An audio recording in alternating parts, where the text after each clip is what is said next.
The Immortals, Persia's finest 10,000 warriors who conquered the world for the King of Kings and who famously faced the Spartans at Thermopylae. Today we will be taking a closer look at this iconic unit of antiquity. This video was sponsored by Magellan TV. They're an awesome documentary streaming service run by filmmakers with a selection of over 2,000 videos to choose from among the categories of history, science, nature, space, and more. When it comes to history documentaries, Magellan TV has the richest and most varied content anywhere. Ancient, modern, current, war, biography, and even related genres like science and crime, which are historical in nature. If you like our content, I can highly recommend you check out the documentary series Ancient Greece, the Greatest Show on Earth, which covers the fascinating history of ancient Greece through the lens of its theatre performances.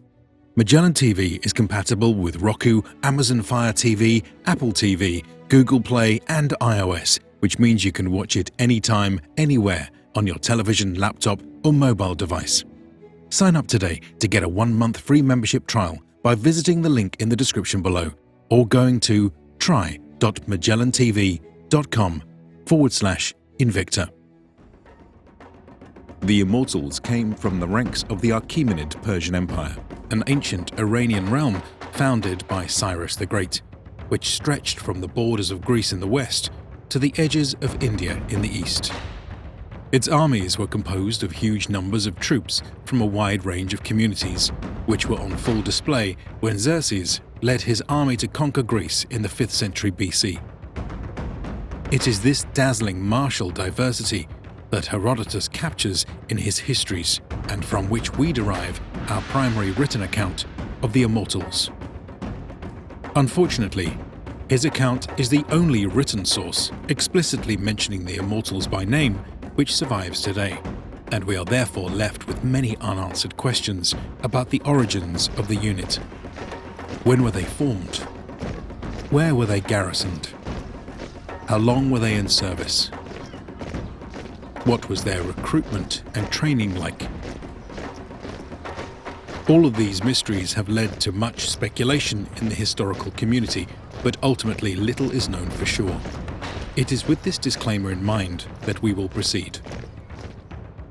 One leading theory is that the Immortals were originally a bodyguard unit at the immediate disposal of the Kings of Persia.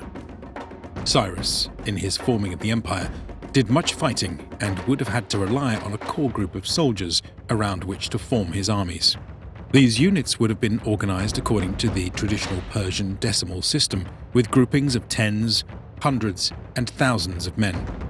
It is posited that in the roughly 75 years between Cyrus and Xerxes, one of these elite units was successfully enlarged up to a size of 10,000 and came to represent a core part of the standing imperial Persian army.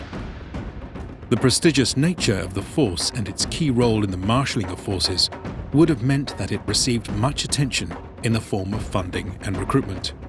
This idea is supported by the passage in Herodotus, which states that when any one of them was forced to fall out of the number by death or sickness, another was chosen, so that they were never more or fewer than 10,000.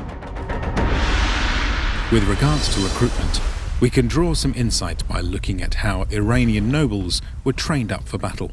As youths, they were schooled in companies of 50 to run, swim, ride horses, shoot arrows, stand watch, and go on long marches. At 20, they entered the professional military with careers that lasted into their 50s. To quote the experience of Darius, "Trained I am both with hands and with feet. As a bowman I am good, both afoot and on horseback. As a spearman I also excel as a footman and a rider."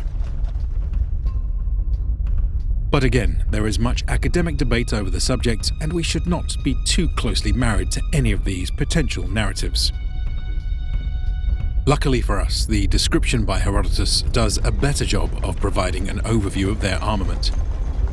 I will now quote him directly. Behind Xerxes came 10,000 that were foot soldiers, chosen out of the rest of the Persians.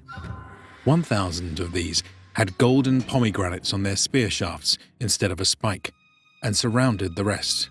the 9,000 who were inside them had silver pomegranates. A later passage mentions some of the men bearing tall shields, scaled armor, torques, and bracelets.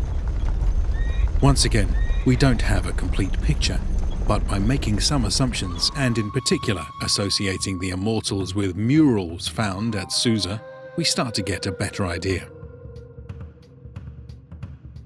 Basically, what we have here are some Persian heavy infantry. For defense, they bore body armor made of iron scales, with which was worn a pleated skirt or tight-fitting tunic. Heads were protected by fluted hats, with some upgrading these to metal helmets, while feet were protected by strapped shoes or boots. However, the primary defensive equipment was a large wicker shield with fiber threads passed through leather that could stop arrows. The shape might be tall and rectangular, which could be planted in the ground for cover, or could be the more mobile figure-eight Boeotian style. For offense, they had several weapons at their disposal, while at range they would have used composite bows supplied by a quiver full of reed arrows. In close combat, they would have primarily used a short spear. According to Herodotus, it is this weapon which was most symbolic for the Immortals and featured the gold and silver pomegranate designs. However, one might also see some of these troops with the battle axe favoured by many Iranians. Finally, there would have been a small short sword as a backup secondary option. So how would the Immortals have behaved on the battlefield? Well, according to the Persian military doctrine, most battles would begin with a heavy missile barrage to break up the enemy ranks. Since the Immortals were proficient with the bow, they could have contributed to the outgoing torrent of arrows. The next stage of combat would see the infantry advance forwards with cavalry protection on the flanks. It was common for Persian military commanders to closely participate in the fighting themselves, and thus, for their own protection, they would have been accompanied by the elite heavy troops of the army. The Immortals, therefore, were likely deployed where the action was expected to be the fiercest, in order to shore up the strength of their own lines and more readily break those of the enemies.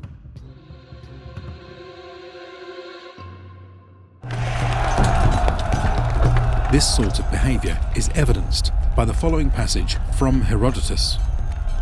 Where Mardonius was himself riding a white horse in the battle and surrounded by 1,000 picked men who were the flower of the Persians, there they pressed their adversaries hardest. So long as Mardonius was alive, the Persians stood their ground and defended themselves, overthrowing many Spartans. But beyond this, we have very little else to go on regarding their battle tactics. Let's now turn to the service history of the Immortals. If we assume that the Immortals were at the core of the Persian field armies since the reign of Cyrus, then they would have seen quite a lot of combat. Initially, this would have involved fighting against similarly armed and equipped Eastern troops during the overthrow of the Median Empire. But soon after, the frontier regions would have been quelled and expeditions were launched against the nomadic riders of the steppe, including the Bactrian, Saka, and Massageti tribes. Later expeditions saw them expand the borders of the Achaemenid Empire, with fighting in India and Egypt.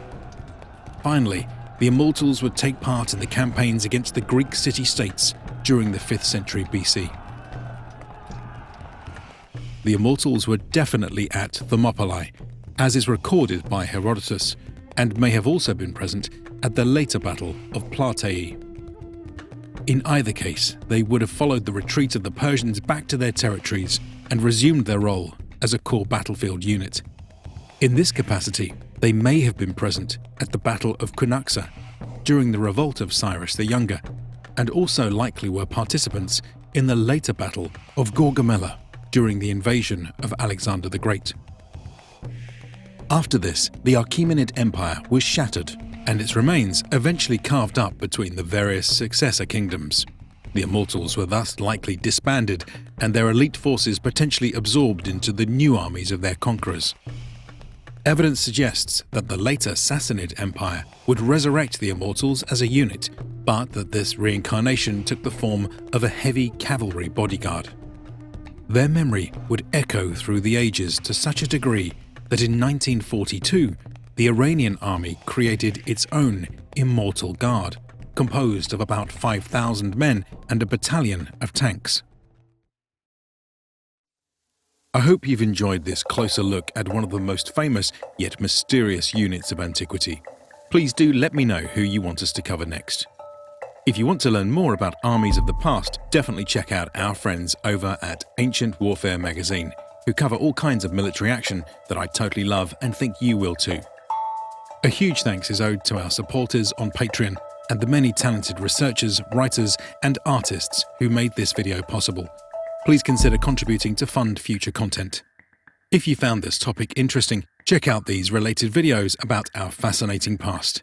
Be sure to like and subscribe for more history, and check out our description for ways to support the channel. Thanks for watching.